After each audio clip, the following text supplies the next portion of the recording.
बाप रे बाप कितना जगह हॉल होता। चला होता कि खा ले तन के मियाज शांति हो गई। पर इहो नु डर बाटे हे तना डर लागत आटे। सब बुजरिया ठेले ओकर महतारी बिया कितना पहले हाला करतिया कि ना पर छै इतना हमार मरद निक बनू के हमरा को ओ जगह ले घरे टांग के लेके आ गइला। अपना मने कनी के बिचारे नहीं खे ए खाए के दसन चाहे मत दसन का त पूरी टुंगावे जला ना हम जानतनी त बुढ़िया माना कइलु कि तरीका पूरी नहीं खे देवे के त नहीं खे देवे के नु त रीति राज इहो सुन ल जा हमहू का क देबे घर देखत रही चोहन जानी नतिया का बेटा इहो कीड़ा रहत बार बार का का झूला न झूला ए से त मन टिकट निकाल के रख देनी बा के एकरा के 1 घंटा ले देखत ताकत रही ना गर्मी होत की का हो बना देलु नु का होय हां माने मछरी खाई जाला कहां लेके आई रहू मछरी तू ओ जी के गांव हमर तारात रहे त हम चमकीला में बहाल रहे कि खात खात जाइम का भूख लग जाइता त माने हम जात रहे नु या ट्यू रोड पकेनी हो त हमनी के अपन चमकीले में बहाल लेत रहे खाए के त हम बहाल ले रहे टिटू रह ना त गाड़ी से जी गाई त गोला बीच पका जात रहू घूमे खातिर तरा नहीं बुझाइल हो तू तरबू त बरा कथा नु बा हो मीट मछली खाई जाला त का था मतलब का जी आखिर का था होगी तनी मीट मछली खा लेनी मुर्गा मछली खा लेनी त का हो गेले करा मतलब कोई मर गेल कि पंडित जी अथु हो गेलन बोली ना ई पूजा पाठ में मुर्गा मछली खाई जाला हैं तारा मने बताओ लाला छाछा माई रहे पेट में का भई रहे मने ई का मतलब कहतानी जी लाला छछ कहतानी हां हां अपन मने लोग मतलब विचारे नहीं कि ना हमारा विचार बा जवन जा बना दिलु आइल हम टांग के कहे ना दौरा में डेक डाल ले लहू हैं त का हो गइलू हे भाग नसीब कोई के रहला नु कि कहला कि कोई नु अपन मर्द के पीठ थइए चहक के आवेला गोदी पर आवेला ओतना त हमर भाग तेज बाटे देखो केकर भाग तेज बाटे केकर घर में भाग तेज बा खूब जीभ चलता खूब ओठ लपटराता ना जा तार बहिनिया यही तर कहले हन बोल हन त उ त हम त मछरी उ त खसी के मीट खइले रहे ओ हां तू ने खानदानी माने बड़ुए तू जारन बा जेकरा घरे गोल बा ओकरा कुजार देले बा हमरा सब विश्वास नहीं कि मैं कहत बानी कि हमनी के खानदानी ऐसे हनु कि जा दौरा में देख डालला से पहले ना खाई जाला ई बताओ हमारा गांव के काजन कौन कौन मेहरानू लइका लइकी में मर्दाना सब देखले हन खात तारा के हम बहरिया जाइम त हम कैसे मुंह देखाइबो त का हो जी कह देम कि हमर मेहरारू खाते पीते ही खाते पीते आवेले अब कौना मुंह ले तारा के मेहरारू कहम त का हम दूसर शादी करके विचार बा का उ त भाग मनाओ त घरवा में तारा घुसे देला ऐसन उ त खिसियाई भी न कोई लिया माई खाली हां गुनु घरवा में मुहे भाग मनाओ बग्गे देती जा लागत कि संदूटा लागला बग्गे देती जा तारी हे रहन चलना रहते बाबा घर में ना रह तू काहे बैठा देला ऐसन हे जा समझाइला से कुछ बटुए नहीं अब का कहीं भौजी हम इंसान से के समझावल जाला हैवान के ना समझावल जाला बाबूआ जी ठीक ना एकदम बने चरबिया ये भौजी अब हम का कहीं भर भष्टे ना क रख देलु हो मेरा नु त का कर देनी मतलब खइबे नु कहीं खाली तो खा जाला तो इतना लाला समय रहे और तक साथ खीर पूरी खाई तू ई बोलते नु भाई बोलते भाई खाली और कुछ नहीं करती है भाग मनावो हे बच्ची अगर के वो जाने ना कैसे करब वो तरह से बियाह से दिना करतन जा अब काठा पका के करे सुने बैठबू का जी बैठ ना जाए में है ना तोर बाबू माई मछली खा के हैं त का भइल बाटे जी का भइल बाटे जी तार बाबू माई ई कहे खातिर रहन त हमर लइके बड़ा सुखवार हिया बनावे में खिया में त डाटम जना बोलम जा मत एना कहे वाला रहन त मीठो मछली खाई जाई त अब तो रहिए ना मछली कोई त खाई ना इतना नहीं के बता समय नु बनावल बा खाए खातिर उहे ना जानत होई जइए तरह के चूल्हा छुईती जा ना मीठा भोजन बना के तबे हमनी बनवाईती जा खुद ओही में के बिया भौजी ओही में के बिया हां नहीं बिया यही चलते नहीं थी कहती है देखो ना देखो मुंह बात है त बुझाता कि सुअरी के मुंह हटे हां थुथनिया दिनु तो समझ निमन निमन सुख जाई सब हां हीरे राम जा जा जा और देख साथ सास के एकदम नजरी पर चढ़ गेलु ए बचिया हां जा निमन भइल अड़ू त लगत खिया तड़ी आ पंचायत सुअरो खइले हो तब त ना हो अरे मुंह से कत फूर देम ऐसे हमरा ज्यादा खींच ना बरैनी अभी मैंने कोई देखी तो का कही हो का कही अब तो ऐसे ऐसे मुंह हमर करतो ऐसे ऐसे उठाता हूं हम अपन मर्द के कुछ करी तुम्हारा के कुछ करबो हां मर्द के मार देबो कुछ हां जा जाए अब निमने तू हमार कपारे पड़लू। अब तो जा तनी हमार नु मैनेज करे के बताहरा का बुझाता घरों में का होता का दिन फोन आता माइल बतिया फोनवा तारा का दी कौन ठीक बताता भाग जेबू तू अरे ना हम दे ना ना ना इनकरा लागता कि इतना विश्वास नहीं खे भागे भागे वाली का है काहे के हम भागम काहे के भाग माई बाबू शादी कइले बन शान से त काहे के जे हम भाग के लागता कि मछली मुर्गा खा लेन त इनका विपत पर कितना खुशी के बात बा हमारा घर कने आइल बड़ी झाड़ू उड़ू मार दी तनी तनी पूजा उजा होई तनी काथा उथा होई तो गांव घर के यहाँ जाते कौन हाँ कितना साफ सुथरा कर दिल बड़ी आंगन का हो का हाल चाल बा ठीक बा हाल चाल तो ठीक है भाई इतना मछली बनावले बड़ी चटक कहीं ना तो खिया दही का अरे तारा हाथ से तो ली ना थोड़ा हमारा हाथ से खाली खिया दो तो न की हां जानते ना जीजा में साली का हक आधा होला ना तो यही तो देख के तो हक तो होला मगर लौर गिरी कहाँ में तो वो ना बताई तो कैसे हाँ बताई ना तो कैसे ना यही बात तो कहम घाय का तो कैसे लो तुम खा ना तुम किलो काटो तुम और हाथ का तो बहुत बढ़िया लगला खाना एकदम मस्त एकदम खाए के चाहिए देखो मिलजुल के खाए के चाहिए प्रेम से एकदम हरी ना रहो खाली फिर से खा एकदम आराम से तू ला तू मूड़ा खा मूड़ा खा लू तो एकदम कुरकुरा लेखा लागेलू तो कुछ खेन से खा ले खाना बढ़िया ले एकदम खा एकदम हेत ना तू काहे के करता बढ़िया ले खा ला एकदम मूड़ा खइबू तो एकदम देखो तो साली ओकर तो ऐसा न सही कहते जे जीजा के दिल जीत ले भले जीजा अपन ए जीजा जी हाँ साली जी कहते नहीं हमारा कपड़ा किन देना काची ये बोला जींस पाटे वो किन दी हमरा के बस अरे पगल हम जाने कुछ और मंगाबू मगर जींस पे महंगा वाला मॉल में जाके खरीद ले हाँ चलो जी तभी ना हाँ जी चली ना एक दिन हमने के से बतावल ना चाहिए चुप चुप हमने के भाग चलल जाए एकदम खरीद उरीद कावल जाए हमने के ठीक बनो आराम से चलो तारे के जौन ना बुझाई तो एकदम जौन कहू तौन तारे की अच्छा तो घर से झूठ बोल के चलल जाए हाँ बाजार घूम के बाजार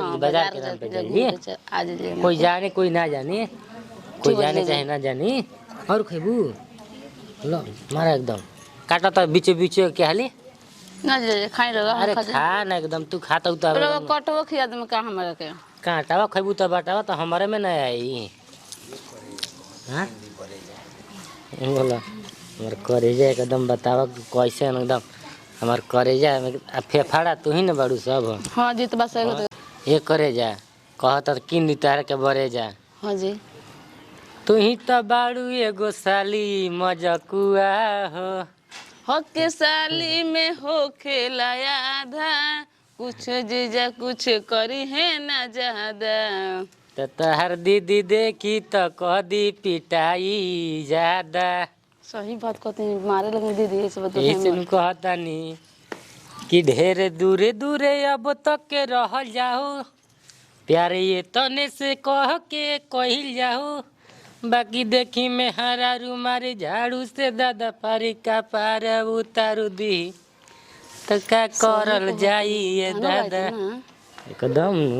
बहुत सुपर सुपर गाना गावत ही रहुआ अरे एकदम सुपर के एकदम ऊपर चल अरे कहाँ से तो पकड़ी रे तोरा माई के गोड़ लागो जब आई ना खाए तो का कहत हो चाचा मौसी मौसी मौसी आ तू का कहत हो मौसी कुछ ना बुझी बैठ के खियावत रही कहीं खा ले कुछ घटी बैठ देवे खातिर बैठल बने जब कोनो कमा में तू ही आवेली क्या रे ना का करत रहो तोरा काम ना रहला खात रह जे तो कहती का हमरा भूख लगा तो तुम खाने मांगे नहीं खाए तो जो खाए लेके जो दूर है नो खा ले जो खा ले जो देखो नी मुंह में खियावत रहो केकरा के मौसी के तोरा मौसी के देखो ना ये कहिए मत कि मौसी के चुमा लेला ये पापा मम्मी ले कह हम ना तुम्हारा जुड़ाई जे भूजनते न तो अपने कहत रहो हमरा के लगावत रहो कि रानी के कहाँ साजले हाड़ी पट के खाते ओ मौसी तारे लाज डर नहीं खे हो हम कहाँ कुछ करते नहीं कहाँ खइले बनी बुची मन से नरन लांदा न हो अरे लद बता मैं के आवत दुहनिया आई ना हैं मन तो करते मार दी डबारा वाले अभी बलबू बोलम ना खइबी तो खो ना तो ना तू खइबी का चाची ले कहत नहीं खियाओ तोरा मुंह में हुआ खियाओ ना बुची हम कहनी है ना कि बैठ के खा ले घटी बड़ी तो हम चला दे हम यही खातिर बैठल बनी तो चाची नहीं खियावे खातिर ए चाची बोल के बनी। चाची खेते नु गोल के बनी धो के तो नहीं खाची तू जाए जल कहाँ जाई खा के अच्छा जो चाची को कहा जाता नहीं रुको आ ना आ तू हाँ। आई बड़ मौसी बन के तो मौसी बन के रहो चाची बने के कोशिश मत करो। आई हो दादा सही कहम का अरे रुको 20 रुपए दे तोरा करे रुक 20 रुपए दे ए जीजा देखी ना कह दिहन का जाके घर हमनी के घर ना कहियो ओकरा फुसला दी ना तनके में फुसकिल ना जले वो देखी ना कहत कि मौसी के मुंह में खियावत रहन मौसा एकदम उतना थोड़ो देर कही बताई जाके कह दिहन दीदी आई तो बड़ी हमरा के बोली घर से निकाल दीही के दीदी हां तारा खातिर तार दीदिया से लड़ जाई कही कि वाले आइले खातिर तलाक दिया जाई कह आइले से हमार सेवा करके तू जीजे के सेवा करे लगले ओतने में डेराए लगलू हां जीजे जमा तो डर लगता ओतने में डेरा तलू त खा मुड़ा आ तब तार देख मुंड हो जे एकदम थुरथुरा लेखा तब कहबू कि रोगो खाली जल्दी तो आज दीदी आरो तो हाला करे तो खाना ना खाले इसमें रोज जल्दी जल्दी खा खा ले ले आस्तीर में खा ले तू खा ले हाँ, तो ऐसे खा कि ले हम दीदी आई नु हमरा के बड़ी मारी नहीं ऐसा मत कर मारी दीदी तहार हां जाके बुझी कले रुका कहत नहीं कुना कहियो कर फुसिला दे ना 10-20 रुपया दे दे फुसिल जाई खाई रोगा खाई और खेबू तो खा हम जाई जीजा जी हाँ? दीदी आई तो बड़ी मारी हमरा ठीक के है एक बार ला हमारा से खा ला एक बार अपना हाथ से खिया दो काहे लाल चावत जीजा जी हमरा के ला ना ला ला ये खाली ला ये खाली ला जे ठीक नहीं हम लाल चावल तो जान जाए अरे तक के करा से कर जाई ला ला ला ला ला तू खा ला ला ये दादा अंगुरियो काट देलू अब ना लाल चावल हमरा के ता पीली हड़ुका हो और ना तका लाल चावत नहीं हमरा के काट के देना बुझा था कि लाल मिर्चाई एकदम बना के ध देले बहू हम जात दीदी आई ना हाँ। तो लागे कह के देखो ना फिर बैठ के खिया दिए बुच्चिया गोल बिया देखी कोई हमरा के बात दूगो बोल दी ना तो ओकरा से घटी या चाहे ना घटी फर्क हमरा नहीं चल तो कहाँ बिया पर कोई हमरा के बोल देवेला नु त हमरा कुछ का हो अपना मन के हो गेलू का आ हाय में हर मौका के देखा अभी तो तू कहत रहले हा सा मुंह में देवे खातिर पैसा कहनी त कहत रह कि पैसे नहीं के आ हम गइनी गांव में पैसा मांगे खातिर हई मछरी कहां से गइला हो उधारी ले भाई उधारी काहे उधारी लइला हम मछरी कौन से पूछ के लइला ह ई कमाईहन त दे दी हां दे दे देख देख ए मारा बेक लतिया ना कि हायो तो फुटबे कर चूल्हावा आई तरह पर डायरेक्ट जाई प्रॉमिस कइले रही हमरा साथे बिटिया का सरा मिस कइले रहलिया हमरा के झूठ बोलावत रहन जा कि झूठ बोला कौन ची काची तो फरका फाट बोल का कर ले हम किन देम तोरा के नो काहे आप काहे की ना सब कहानी हो गई का हां काहे की ना मर गेल बड़ नेकर बाबू माई हारा ये चुप रही दिमाग ना खराब कनी ठीक ना देखता अरे कैसे पिटा दे जी मेहर के सामने पागल हऊ है धारी ना मारा जाला धारी मेहरे के सामने पिटाई जाला धोखे का मार दियन का तो हम चल दिन बिटिया का हो का ज्यादा करना लगनी हां भौजी खाइबू दो ना भौजी के खाए के थूक ना दे में कौन ची मुर्गा मछली पर मुर्गा मछली पर थूक दे हाँ। काहे नहीं रे काहे? अपना मन के अरे चारों दिन ना भइल हटा तू घर में मछली बना के खाए लगलू हमरा बनावे खाए के मन कर हम अपन खाइम ना पियम ना के ए बचिया जब ऐसे ही होइल ना ना 8 दिन भइल ना 10 दिन भइल जब तू अपना मन के मछली बना के खाही लगलू तब ठीके बाटे अपन भैया लगा बिल बनावा अब खा हमरा नहीं खाई के ना खाइबू हां ना तो जान देबू तो के फेंकी हम ने फेंकम भैया बाव ने जा मर जेबू तो के ले जाई तू ही मर जा यार ये मर जा हो ठीक हम तो खाते यार ये तो मुंह में जाए हां काहे हमार भगवान हाथ गोड़ नहीं खन देले आ हम बना के खाइम ना कहीं तनी हई का या के जुड़वाई नहीं देली ह मर बना के हमरा के मलपुआ देतड़ी हम ले हैं तो कोई हमरा के मलपुगा बना के देता के कोई के हम दी मलपुगा बना के काहे तारा के हम चबा के बना के दे हम तो चबहबू के ऐसे हम खावती भौजी खा आ चुप रह रे दिमाग ना खराब करी मार लेके रुआ हौसे तू बोले लगलू हो हमरा के काहे ना बोली के बोलवावत जी आता ना दिन बनाई कहीं तनी अब खा गोतनी का थे बनावल खाए इहो तरह कह सकत रहनी हां कि हां ए भौजी आज मुर्गा चाहे मछली बने रवा काहे ना हमरा से सलाह लेनी हां चलो काल ले ले छोड़ा जाए तो अब काहे खाती ना नहीं खाए के हमरा के ठीक ना जब अपना मन के आदमी करता ही बड़न तो ठीक बाटे अपन अलगा बिलगा बनावा अब खा जा पड़ाम हमरा से बस बात नहीं चल रे ना खाई जाई चल रे मन तो कर उठा के मार दी एकरा चल रे उठ चल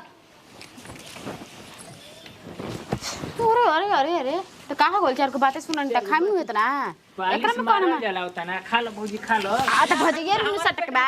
भजिया रुन सटक दुखाई जाय दे खा लो। कहाँ खइहन जी के उना खइहन दे ना ना खाए तो उसे का हमरा जाय दे ले घर में परोस के रख देम खाए के बाद तक ठीक बना खाए त ओकरा में पहरवा नहीं के परे वाला डाल डाल डाल डाल डाल डाल मर जइहन त के कर होई त हमनी के भूखे त भइयो मर जइहन फिर अपन न सब एगो लड़की पैसा दे बिया का अरिया दे जी एकरा में कौन डालिन डालिन डालिन का डाली हइयो लागी पेटी है पूछ डालिना जी पेटिए पेटी है लो बाप रे बाप अचानक फेल में कर देल बाबू तू तेज हम कइले बनी कि तेज रहुआ कइले बनी और मैं कहा था कबे रसम बनाओ हाल दे खाई जाओ ढापी ढापी ढापी ढापी ढापी ढापी जोर लगा जार डाले दो ओह ये दादा और ढापिन जी मुआ दे मी अपन भौजाई के चक्कर में आदमी के